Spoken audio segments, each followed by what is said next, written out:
Welcome to Commerce Classes. BCom or BBA ಸ್ಟೂಡೆಂಟ್ಸ್ಗೆ manufacturing account. ಈ manufacturing account ಅನ್ನೋದನ್ನ ನಾವು ಫೈನಾನ್ಷಿಯಲ್ ಅಕೌಂಟಿಂಗ್ ಅನ್ನೋ ಸಬ್ಜೆಕ್ಟ್ ಅಲ್ಲಿ ಕಲಿತಾ ಹೋಗ್ತೀವಿ. ಮ್ಯಾನುಫ್ಯಾಕ್ಚರಿಂಗ್ ಅಕೌಂಟ್ ಅಂದ್ರೆ ಏನು, ಅದ್ರ ಫಾರ್ಮೇಟ್ ಯಾವ ರೀತಿ ಇರುತ್ತೆ, ಹಾಗೇನೆ ಒಂದು ಪ್ರಾಬ್ಲಮ್, ಕ್ವಶನ್ ಪೇಪರ್ ಪ್ರಾಬ್ಲಮ್, ಹಾಗೇನೆ ಇನ್ನೊಂದು manufacturing account and trading account ಎರಡನ್ನು ಸೇರಿ ಪ್ರಾಬ್ಲಮ್ ಕೂಡ ಎರಡು ಪ್ರಾಬ್ಲಮ್ ನ ಡಿಸ್ಕಸ್ ಮಾಡಿದೀವಿ. ಆ ಎರಡು ವಿಡಿಯೋ ಕೂಡ ನಾನು ಡಿಸ್ಕ್ರಿಪ್ಷನ್ ಅಲ್ಲಿ ಲಿಂಕ್ ಹಾಕಿದ್ದೀನಿ, ಆ ಒಂದು ಪ್ಲೇ ಲಿಸ್ಟ್ ಅಲ್ಲಿ ನಿಮ್ಗೆ ಸಿಗುತ್ತೆ. ಇವತ್ತು manufacturing account and trading account ಮೇಲೆ ಇನ್ನೊಂದು ಪ್ರಾಬ್ಲಮ್ ನ ಸಾಲ್ವ್ ಮಾಡೋಣ. ಮ್ಯಾನುಫ್ಯಾಕ್ಚರಿಂಗ್ ಅಕೌಂಟ್ ಅಲ್ಲಿ ನಮಗೆ ಏನೇನ್ ಬರುತ್ತೆ, ಟ್ರೇಡಿಂಗ್ ಅಕೌಂಟ್ ಅಲ್ಲಿ ಏನೇನ್ ತಗೊಳ್ತೀವಿ, ಫಸ್ಟ್ ಅದನ್ನ ನಾವು ಫೈಂಡ್ ಔಟ್ ಮಾಡಬೇಕು. ಫೈಂಡ್ ಔಟ್ ಮಾಡಿದ್ಮೇಲೆ ನಮಗೆ ಈಸಿಯಾಗಿ ನಾವು ಪ್ರಿಪೇರ್ ಮಾಡ್ತಾ ಹೋಗ್ಬೋದು. ಫ್ರಮೇಶನ್ ಕೊಟ್ಟಿದ್ದಾರೆ, ಅದನ್ನ ಯೂಸ್ ಮಾಡ್ಕೊಂಡು ನಾವೀಗ manufacturing account and trading account ಅನ್ನ ಪ್ರಿಪೇರ್ ಮಾಡಬೇಕು. ಏನೇನೆಲ್ಲ ಕೊಟ್ಟಿದ್ದಾರೆ, ಸ್ಟಾಕ್ ಆನ್ ಏಪ್ರಿಲ್ 2022 ಅಂದ್ರೆ ಓಪನಿಂಗ್ ಸ್ಟಾಕ್, ಓಪನಿಂಗ್ ಡೇಟ್ ಇಂದ ಕೊಟ್ಟಿದ್ದಾರೆ. ರಾ ಮೆಟೀರಿಯಲ್ಸ್ ಇದೆ, 10,800 rupees ಇದೆ. ರಾ ಮೆಟೀರಿಯಲ್ಸ್ ಗೆ ರಿಲೇಟೆಡ್ ಆಗಿರೋದು ಮ್ಯಾನುಫ್ಯಾಕ್ಚರಿಂಗ್ ಅಕೌಂಟ್ ಅಲ್ಲಿ ತಗೊಳ್ತೀವಿ. ಸೆಮಿ ಫಿನಿಶ್ಡ್ ಗೂಡ್ಸ್ ಇದೆ. ಸೆಮಿ ಫಿನಿಶ್ಡ್ ಗೂಡ್ಸ್ ಅಂದ್ರೆ ವರ್ಕ್ ಇನ್ ಪ್ರೋಗ್ರೆಸ್, ಅಂದ್ರೆ ಓಪನಿಂಗ್ ಅಂದ್ರೆ ಒಂದು ಇಯರ್ ಓಪನಿಂಗ್ ಅಲ್ಲಿ ಇಷ್ಟು ಇನ್ನು ಗೂಡ್ಸ್ ಫಿನಿಶ್ಡ್ ಗೂಡ್ಸ್ ಆಗಿಲ್ಲ, ರಾ ಮೆಟೀರಿಯಲ್ ಅಲ್ಲ, ಅಂದ್ರೆ ಅರ್ಧ ವರ್ಕ್ ಆಗಿದೆ ಅಂತ, ಆಲ್ರೆಡಿ ವರ್ಕ್ ಸ್ಟಾರ್ಟ್ ಆಗಿದೆ, ವರ್ಕ್ ಇನ್ ಪ್ರೋಗ್ರೆಸ್, ಇದು ನಾವು ಮ್ಯಾನುಫ್ಯಾಕ್ಚರಿಂಗ್ ಅಕೌಂಟ್ ಅಲ್ಲಿ ತಗೊಳ್ತೀವಿ. ಫಿನಿಶ್ಡ್ ಗೂಡ್ಸ್ ಇದನ್ನ ನಾವು ಟ್ರೇಡಿಂಗ್ ಅಕೌಂಟ್ ಅಲ್ಲಿ ತಗೊಳ್ತೀವಿ, ಆಲ್ರೆಡಿ ಗೂಡ್ಸ್ ಫಿನಿಶ್ ಆಗಿದೆ. ಸೊ ನಾವ್ ಇದನ್ನ ಯಾಕೆ ತಗೊಳ್ತೀವಿ ಅಂತ ಇಂದಿನ ವಿಡಿಯೋದಲ್ಲಿ ಡೀಟೈಲ್ ಆಗಿ ಎಕ್ಸ್ಪ್ಲೈನ್ ಮಾಡಿದೀನಿ. ಆ ಫಾರ್ಮೇಟ್ ಅನ್ನ ಎಕ್ಸ್ಪ್ಲೈನ್ ಮಾಡುವಾಗ ನೋಡಿದ್ರೆ ನಿಮ್ಗೆ ಗೊತ್ತಾಗುತ್ತೆ. Next purchase of raw material. Ra material ನ ಹೊಸದಾಗಿ ಪರ್ಚೇಸ್ ಮಾಡಿರುವಂತದ್ದು 75,000 ಇದೆ, ಮ್ಯಾನುಫ್ಯಾಕ್ಚರಿಂಗ್ ಅಕೌಂಟ್ ಅಲ್ಲಿ ಬರುತ್ತೆ. ಪರ್ಚೇಸ್ ರಿಟರ್ನ್ಸ್ 4,000 ಇದೆ. ನಾವೀಗ ರಾ ಮೆಟೀರಿಯಲ್ ಏನಿದೆ ಅದರಿಂದ ರಿಟರ್ನ್ ಅನ್ನ ಲೆಸ್ ಮಾಡಿ ತಗೋಬೇಕು, manufacturing account. Carriage inwards manufacturing account ಅಲ್ಲಿ ತಗೊಳ್ತೀವಿ. Direct expenses. ಸೇಲ್ಸ್ ಎಷ್ಟಿದೆ, ಸೇಲ್ಸ್ 1,90,000 rupees ಇದೆ, ಅದರಲ್ಲಿ ರಿಟರ್ನ್ ಎಷ್ಟಿದೆ 6,000 ಇದೆ, ಅಂದ್ರೆ ಫಿನಿಶ್ಡ್ ಗೂಡ್ಸ್ ಆದ್ಮೇಲೆ ನಾವು ಸೇಲ್ ಮಾಡಿರ್ತೀವಿ, ಟ್ರೇಡಿಂಗ್ ಅಕೌಂಟ್ ಅಲ್ಲಿ ಬರುತ್ತೆ ಈ ಎರಡು ಕೂಡ. ಹಾಗೇನೆ ಡೈರೆಕ್ಟ್ ವೇಜಸ್ ಮ್ಯಾನುಫ್ಯಾಕ್ಚರಿಂಗ್ ಅಕೌಂಟ್ ಅಲ್ಲಿ ಬರುತ್ತೆ. ಫ್ಯಾಕ್ಟರಿ ಪವರ್, ಒಂದು ಪ್ರೊಡಕ್ಷನ್ ಆಗುವಾಗ ಒಂದು ಪವರ್ ಅನ್ನ ಯೂಸ್ ಮಾಡ್ಕೊಂಡಿರೋದು ಮ್ಯಾನುಫ್ಯಾಕ್ಚರಿಂಗ್ ಅಕೌಂಟ್ ಅಲ್ಲಿ ಬರುತ್ತೆ. Heating and lightings manufacturing account.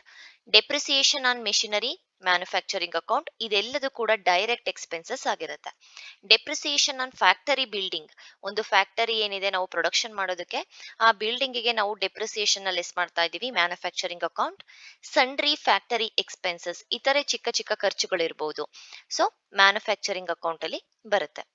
Next closing date ಎಂದು ಕೊಟ್ಟಿದ್ದಾರೆ. ರಾ ಮೆಟೀರಿಯಲ್ಸ್ ಇದೆ, manufacturing account. Semi finished goods ಅಂದ್ರೆ work in progress, closing work in progress ಇದೆ, manufacturing account. And finished goods ಇದೆ, ಇದು ಟ್ರೇಡಿಂಗ್ ಅಕೌಂಟ್ ಅಲ್ಲಿ ಬರುತ್ತೆ. ಮ್ಯಾನುಫ್ಯಾಕ್ಚರಿಂಗ್ ಅಕೌಂಟ್ ಅಲ್ಲಿ ಈಗ ಯಾವ್ಯಾವ್ದೆಲ್ಲ ಬರುತ್ತೆ ಅಂತ ಗೊತ್ತಾಯ್ತು. ಡೆಬಿಟ್ ಸೈಡ್ ಯಾವ್ದು ತಗೋಬೇಕು, ಕ್ರೆಡಿಟ್ ಸೈಡ್ ಯಾವ್ದು ತಗೋಬೇಕು. Manufacturing account for the year ended 31/3/2023. ಇಲ್ಲಿ 4 ಕಾಲಮ್ಸ್ ಬರುತ್ತೆ. Particular amount, debit side and credit side. ಈಗ ಡೆಬಿಟ್ ಸೈಡ್ ಅಲ್ಲಿ ನಾವು ಏನೇನೆಲ್ಲ ತಗೋಬೇಕು, ಫಸ್ಟ್ ವರ್ಕ್ ಇನ್ ಪ್ರೋಗ್ರೆಸ್, ಆ ಇಯರ್ ಸ್ಟಾರ್ಟಿಂಗ್ ಅಲ್ಲಿ ಎಷ್ಟು ವರ್ಕ್ ಇನ್ನು ಕಂಪ್ಲೀಟ್ ಆಗಿರ್ಲಿಲ್ಲ ಅದನ್ನ ತಗೋಬೇಕು. 2 ವರ್ಕ್ ಇನ್ ಪ್ರೋಗ್ರೆಸ್ ಎಷ್ಟಿದೆ, 88,400 rupees ಇದೆ. To work in progress 8,400 rupees ಇದೆ.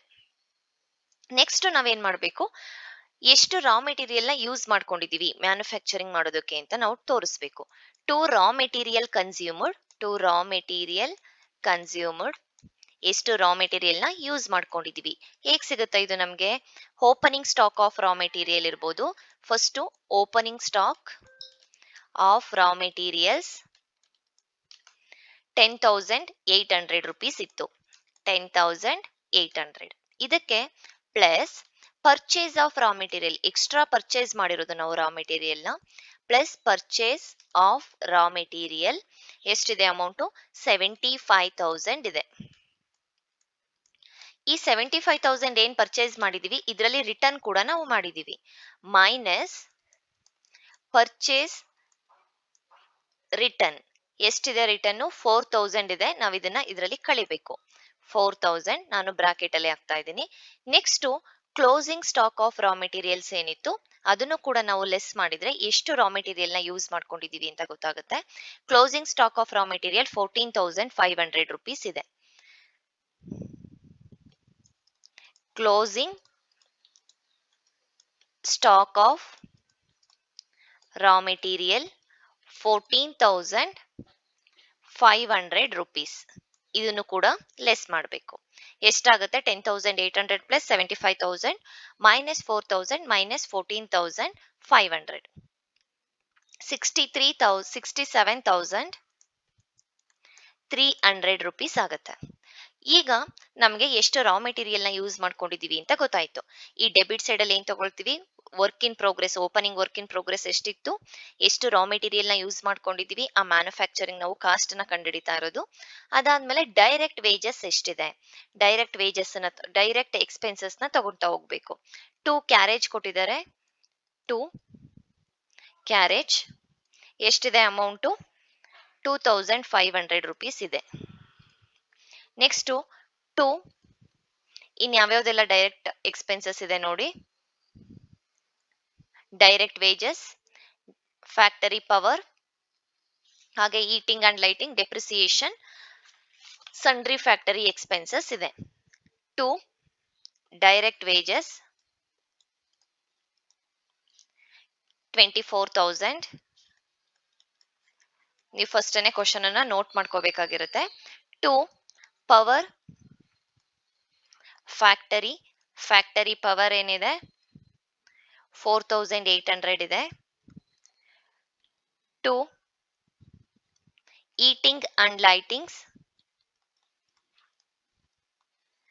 ಲೈಟ್ ಎಷ್ಟಿದೆ ಅಮೌಂಟ್? 600 ಇದೆ. Sundry factory expenses 2 sundry factory expenses 2,800 ಇದೆ. ಇನ್ನು ನೆಕ್ಸ್ಟ್ ಇನ್ಯಾವುದಿದೆ? Depreciation on machinery, depreciation on factory building ತಗೋಬೇಕು. Depreciation on machinery to depreciation, ಅದರಲ್ಲಿ ಮೆಷಿನರಿದು 7,000 ಇತ್ತು, ಹಾಗೇನೆ ಪ್ಲಸ್ 2,000 ಫ್ಯಾಕ್ಟರಿ ಬಿಲ್ಡಿಂಗ್ ಡೆಪ್ರಿಸಿಯೇಷನ್ ಇತ್ತು. ಟೋಟಲ್ ಎಷ್ಟಾಯ್ತು? 9,000 rupees ಆಯ್ತು. ಇದಿಷ್ಟು ಡೈರೆಕ್ಟ್ ಎಕ್ಸ್ಪೆನ್ಸಸ್. ಎಲ್ಲಾ ಡೈರೆಕ್ಟ್ ಎಕ್ಸ್ಪೆನ್ಸಸ್ ಕೂಡ ತಗೊಂಡಿದೀವಿ. ಈಗ ನಾವು ಕ್ರೆಡಿಟ್ ಸೈಡ್ ಅಲ್ಲಿ ಏನ್ ತಗೋಬೇಕು? ಇಲ್ಲಿ ಓಪನಿಂಗ್ ವರ್ಕ್ ಇನ್ ಪ್ರೋಗ್ರೆಸ್ ತಗೊಂಡಿದೀವಿ, ಇಲ್ಲಿ ಕ್ಲೋಸಿಂಗ್ ವರ್ಕ್ ಇನ್ ಪ್ರೋಗ್ರೆಸ್ ತೋರಿಸ್ಬೇಕು ಎಷ್ಟಿದೆ ಇಯರ್ ಎಂಡಿಂಗ್ ಅಲ್ಲಿ ಅಂತ. By closing work in progress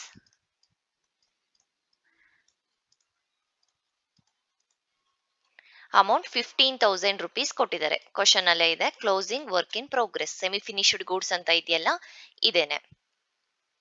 next ಈಗ ಇಷ್ಟನೇ ಮ್ಯಾನುಫ್ಯಾಕ್ಚರಿಂಗ್ ಅಕೌಂಟಿಗೆ ಬರೋದು. ಎಲ್ಲದನ್ನು ತಗೊಂಡಿದೀವಿ. ಈಗ ಟೋಟಲ್ ಮಾಡಬೇಕು. ನಮ್ಗೆ ಸೈಡ್ ಟೋಟಲ್ ಜಾಸ್ತಿ ಬರ್ತಾ ಇದೆ. ಎಷ್ಟಿದೆ?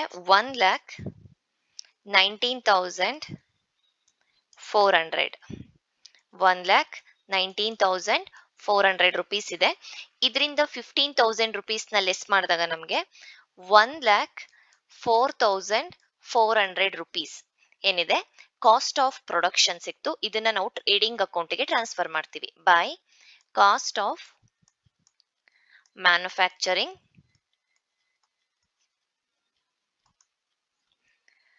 Transfer to trading account. ಇದು ಎಕ್ಸ್ಪೆನ್ಸಸ್ ಆಗಿರುತ್ತೆ. ನಾವು ಟ್ರೇಡಿಂಗ್ ಅಕೌಂಟ್ ಅಲ್ಲಿ ಡೆಬಿಟ್ ಸೈಡ್ ಅಲ್ಲಿ ತಗೊಳ್ತೀವಿ. ಈಗ ನಮಗೆ ಗೊತ್ತಾಯ್ತು ಮ್ಯಾನುಫ್ಯಾಕ್ಚರಿಂಗ್ ಅಕೌಂಟ್ ಅಲ್ಲಿ ಕಾಸ್ಟ್ ನ ಯಾವ ರೀತಿ ಕ್ಯಾಲ್ಕುಲೇಷನ್ ಮಾಡ್ತೀವಿ ಅಂತ. ನೆಕ್ಸ್ಟ್ ಈಗ ಟ್ರೇಡಿಂಗ್ ಅಕೌಂಟ್ ಅನ್ನ ಪ್ರಿಪೇರ್ ಮಾಡೋಣ. ಟ್ರೇಡಿಂಗ್ ಅಕೌಂಟ್ ಅಲ್ಲಿ ಇದು ಫಿನಿಶ್ಡ್ ಗೂಡ್ಸ್ ಗೆ related. To opening stock of finished goods ಎಷ್ಟಿತ್ತು ಅಮೌಂಟು? 21,000 rupees ಇತ್ತು. ಅದಾದ ನಂತರ ನಾವು ಮ್ಯಾನುಫ್ಯಾಕ್ಚರಿಂಗ್ ಅಕೌಂಟ್ ಅಲ್ಲಿ ಏನೊಂದು ಕಾಸ್ಟ್ ಸಿಕ್ಕಿತ್ತು ಅದನ್ನ ಟ್ರಾನ್ಸ್ಫರ್ ಮಾಡ್ಕೊಳ್ತೀವಿ ಟು ಕಾಸ್ಟ್ ಆಫ್ ಪ್ರೊಡಕ್ಷನ್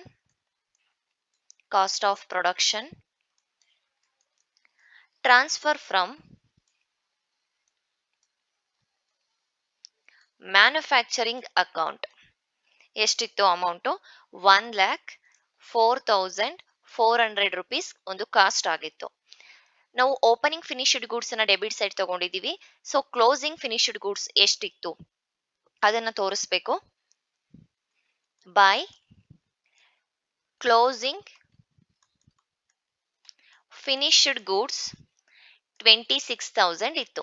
ಹಾಗೆ ಫಿನಿಶ್ಡ್ ಗೂಡ್ಸ್ ನ ಸೇಲ್ ಕೂಡ ಮಾಡಿದೀವಿ. ಬೈ ಸೇಲ್ಸ್ ಎಷ್ಟಿತ್ತು ಸೇಲ್ಸ್ ಅಮೌಂಟು? 1,90,000 ಸೇಲ್ಸ್ ಇತ್ತು. ರಿಟರ್ನ್ ಆಗಿರೋದು 6,000 ಇತ್ತು.